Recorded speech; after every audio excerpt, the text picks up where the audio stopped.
Je n'arrive pas à croire que j'ai mis autant de temps à faire ce tutoriel, mais le voici. C'est comment faire mon gâteau au chocolat simple. Maintenant, ce n'est pas le gâteau au chocolat le plus incroyable du monde. Vous savez, l'un de ces gâteaux vraiment riches et denses en chocolat. Mais il est léger. Il a le goût du chocolat et il se marie à merveille avec une ganache au chocolat ou une crème au beurre à la meringue suisse aromatisée au chocolat également. J'adore donc faire cela pour mes gâteaux. Je trouve que beaucoup de gâteaux au chocolat plus riches sont en fait trop humides et trop denses pour faire un grand gâteau à étage. Donc c'est le gâteau que je fais pour les anniversaires et les mariages. Il est plus léger, il est plus frais et encore une fois, il est vraiment facile à faire. Donc c'est vraiment similaire à ma recette d'éponge simple. En fait, c'est à peu près la même chose, mais nous allons ajouter le chocolat évidemment. Donc comme mon éponge normale, j'ai du beurre fondu sur la cuisinière derrière moi. Et pendant ce temps, je vais préparer mes moules à gâteau. Cette recette est pour un moule de 15,24 cm et les gens me demandent comment la multiplier pour des moules plus grands. C'est une recette très facile à multiplier, donc je dirais toujours que c'est ma recette de base pour des moules de 15,24 cm. Je la divise en deux si vous la voulez. Pour un moule de 20,3 cm, doublez-la. Pour un moule de 25,4 cm, triplez-la, etc. Donc j'ai mes deux moules ici et je vais les aligner correctement. Donc ils ont déjà été graissés avec du beurre. J'ai du papier et je vais les aligner en utilisant ma technique pour le plier encore et encore et encore, faire deux cercles et ensuite j'ai des bandes de parchemin que je vais mettre autour du moule à gâteau.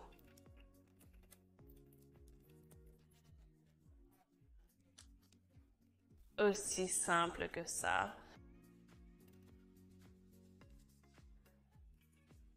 Les moules à gâteau sont alignés. Je souligne toujours combien il est important de bien aligner vos moules à gâteau car la dernière chose que vous voulez, c'est que l'éponge reste collée à la boîte. Donc, je vais prendre mon beurre fondu et ensuite continuer avec l'éponge. Donc, comme ma recette habituelle de gâteau éponge, j'utilise du beurre non salé et je l'ai fondu à feu très doux parce que vous ne voulez pas qu'il bouille, sinon il commence à se séparer. Donc c'est juste du beurre fondu simple ici et je vais ajouter mon sucre en poudre directement dans la casserole et je vais aussi ajouter un peu de ma poudre de vanille qui est une gousse de vanille moulue. J'ai tout un tutoriel à ce sujet et je vais fouetter ensemble le sucre, la vanille et le beurre. Donc vous pouvez évidemment faire cela dans un mixeur. Vous n'avez pas à utiliser un fouet, nous n'incorporons pas d'air, je trouve juste que c'est plus rapide et plus facile de le faire avec un fouet. Quand vous le faites à la main et vous me connaissez, j'aime économiser sur la vaisselle. C'est pourquoi je fais toujours le 6 pouces dans une casserole parce que vous n'avez littéralement pas besoin d'utiliser le mixeur pour cela. Donc ça ne prend pas longtemps du tout. Et une fois que le sucre est mélangé, ça fait une sorte de pâte épaisse. Et maintenant, il est temps d'ajouter les œufs. Et avant de les ajouter, j'aime juste les casser un peu, car cela simplifie leur intégration aux autres ingrédients. Et les voilà qui entrent. Et mélangez les œufs à travers. Maintenant, je pense que si vous mettez les œufs en utilisant la méthode de crémage, le mélange caille. Cela ne caille pas. C'est pourquoi j'aime encore plus cette méthode que l'autre. Les œufs sont complètement mélangés et maintenant, je vais tamiser ma poudre de cacao et ma farine auto-levante. Maintenant, je ne prends généralement pas la peine de tamiser car la farine est assez fine et vous ne cherchez rien d'étranger dans la farine. Mais c'est la poudre de cacao qui est généralement assez grumeleuse et je veux aussi que la poudre de cacao et la farine se mélangent vraiment uniformément, sinon vous obtenez des taches de farine blanche dans le gâteau. Donc on ajoute la poudre de cacao puis la farine et on tamise le tout. J'essaie de ne pas faire de désordre et il y a toujours des grumeaux de cacao que je pousse simplement avec mes mains. Je vais utiliser le fouet à nouveau pour mélanger la farine et la poudre de cacao. Mais encore une fois, je n'incorpore pas d'air, je ne crée pas de volume, c'est juste pour le mélanger.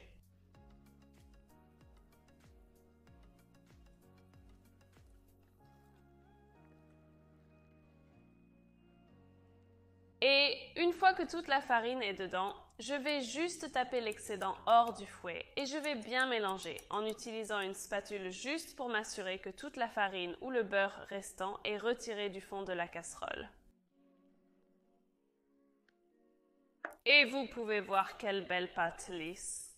Vous obtenez donc, comme toujours, j'aime mesurer la pâte à gâteau dans le moule pour obtenir une quantité égale.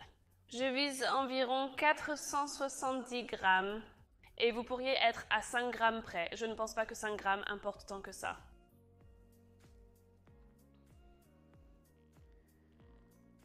Donc la pâte est égalisée dans les moules. Et je vais les cuire à 175 degrés pendant 40 à 45 minutes. Et je vérifie toujours après 35 minutes et leur donne une rotation. Vous avez peut-être remarqué que j'ai réduit ma température à 175. Je pense que c'est mon four, mais je pense que 180 fait légèrement trop gonfler les gâteaux. Et j'ai remarqué qu'en le réduisant de 5 degrés, donc en degrés Celsius, il ne gonfle pas autant et ne craque pas autant. Au sommet, donc, je vais les cuire en les vérifiant après 35 minutes pour m'assurer qu'ils sont bien cuits à l'intérieur.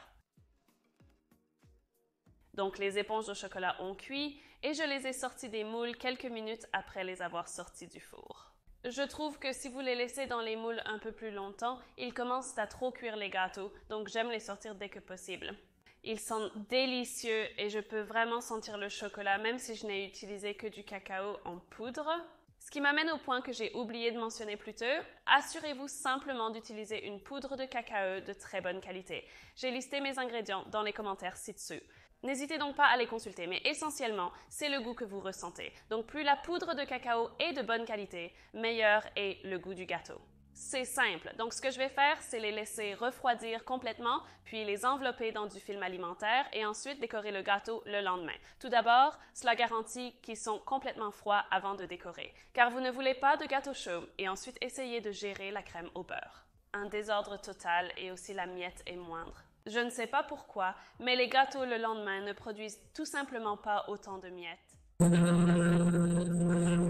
Ces éponges fonctionnent vraiment bien avec les crèmes au beurre aromatisées au chocolat, qu'il s'agisse d'une meringue suisse, d'un glaçage américain ou même d'une ganache au chocolat plus riche. Alors essayez. Souvenez-vous qu'il est vraiment facile de multiplier aussi. Donc doublez-le si vous visez 8 pouces, triplez-le si vous visez 10. Recette vraiment simple, elle fonctionnera aussi très bien pour les cupcakes. Si vous l'essayez, n'oubliez pas de me taguer à George's Cakes parce que j'adore voir ce que vous faites. Et si vous avez des suggestions pour d'autres vidéos, écrivez-les dans les commentaires ci-dessous. En attendant, j'espère que cela vous a plu et on se voit la prochaine fois.